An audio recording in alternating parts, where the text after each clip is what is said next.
Here's the issue. I have two parts of my body that I can subdivide for you right now. This area has all the organs in it. This is the viscera. What do you think the function of the viscera is? Growth. This is the muscles and the bones, support. What else is it for? Protection. So here's the point. When I get into fight or flight, am I going to use my viscera or am I going to use my muscles to survive? The muscles. So here's what happens. The hormones released by the adrenal glands cause the blood vessels in the viscera to squeeze and push the blood to the periphery where the muscles are so I can feed my muscles and get ready to run. And the issue about that is, what was the function of the viscera? Growth. But if I take the blood and send the blood from the viscera to the muscles, what happens to growth? It stops. Under stress, you shut down your growth mechanism. Also, your immune system is a protection system, but the immune system doesn't protect you from lions. What does it protect you from? Bacteria and viruses, things that get under your skin. So the adrenal system is for protection against things in the environment that threaten you. The immune system is to protect you from things that get under your skin. So here's the point. If you're running away from a lion and you're in fight and flight, do you think you need the immune system? No. And in fact, because the immune system uses so much body energy, here's what happens. When the adrenal hormones get higher, it shuts off the immune system. As you get under stress, not only are you stopping your growth, but you're now shutting off your immune system. You find that at work or at school, when the school comes to the end of the semester and everybody's under stress, that's when everybody starts getting sick. And the reason why is stress shuts off the immune system. It's so effective that medical doctors use the stress hormones to inhibit the immune system in people that they graft tissues and organs into. Why? I don't want them to reject the graft, so how do I stop them? Well, I want to shut off the immune system. I give them stress hormones. Well, if you're under stress, what are you doing to your own biology? You're opening yourself up for things to then come and attack you. And the last interesting aspect about it is simply this. When you're in fight or flight, are you going to use reflex behavior or are you going to use thinking and logic behavior to get out of the mess? Okay, why that's important? Because the hormones, remember I told you the hormones squeeze the blood vessels in the viscera and force the blood to the periphery? Well, the same hormones squeeze the blood vessels in the forebrain and push the blood to the hindbrain where reflex behavior comes from. Here's the point. Under stress, you are less intelligent. And you ought to know that if you've ever taken any school classes and you took that exam and you said, well, I know all the answers, right? And you sit down and you start doing the exam and you come to question number 7 and you go, I don't know this one. And guess what? You can feel your body tingling. Why? Well, the first thing is you're getting blood in your arms and legs ready to run out of the classroom, save your life. But then as you're doing this, you're realizing, I can't think of the answer. I can't think of the answer. So you say, okay, let me go to the next question. And that one's a simple one. You know what? You don't know the answer to that one.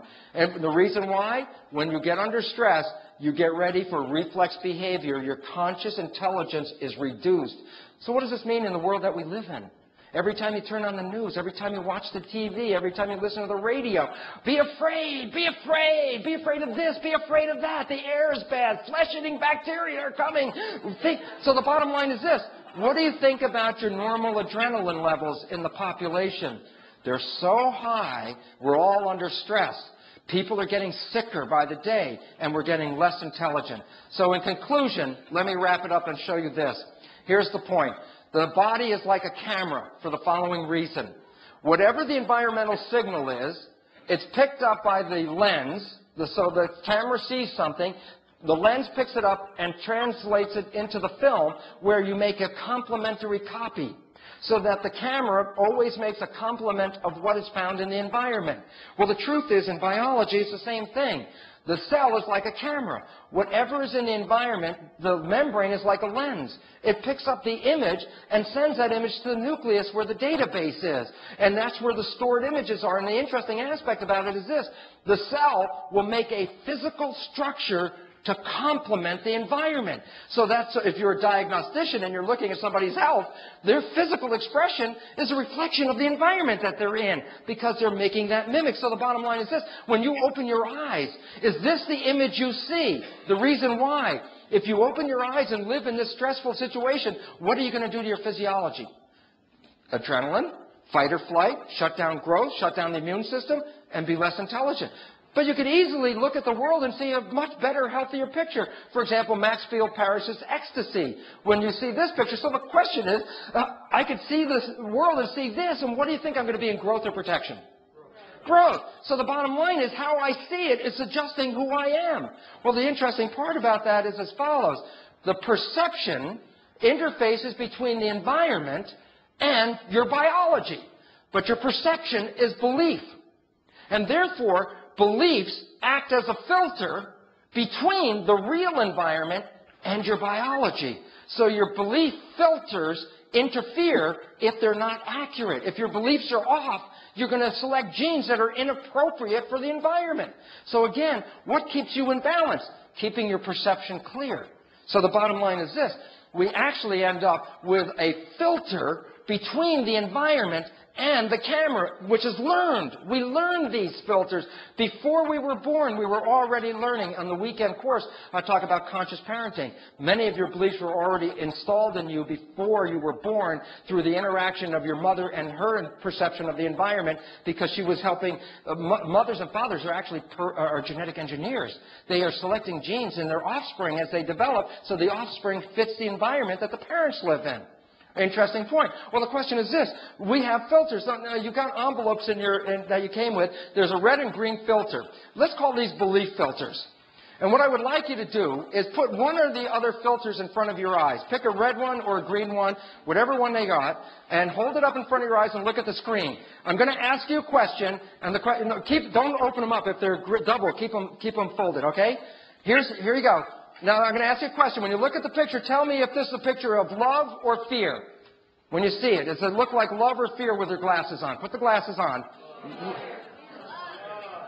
Are you living in love or are you living in fear?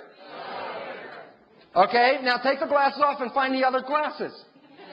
Okay, you got a different set of glasses now? Okay, put those up. You ready? Are you living in love or are you living in fear? Okay, are you living in love or are you living in fear? Well, here's the simple point. This is the beautiful point. Life has everything in it.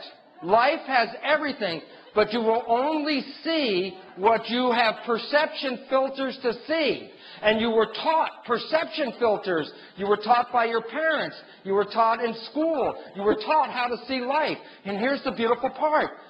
We can remove these filters that have interfered with our lives. And it does not take long. And the beautiful part is, after the break, when Rob Williams comes up here, he's going to show you and give you tools of how you can rapidly change your filter and in the process select healthier, more growth-satisfying genes than the ones that we tend to be selecting because of our concern about the environment. So the bottom line is this. You are all powerful. And the fact is, knowledge is power. With this knowledge, you have power over the unfoldment of your own life. You have power over which genes are going to be activated, which behaviors you're going to express. You are all powerful. You are not victims of genes. And the beautiful part about it is, all you have to understand is, what beliefs are you selecting genes with? And if they're not appropriate, you can change these beliefs. And this is the beautiful part about the second half of this program. Thank you very much for your attention on this. Thank you. Thank you very much.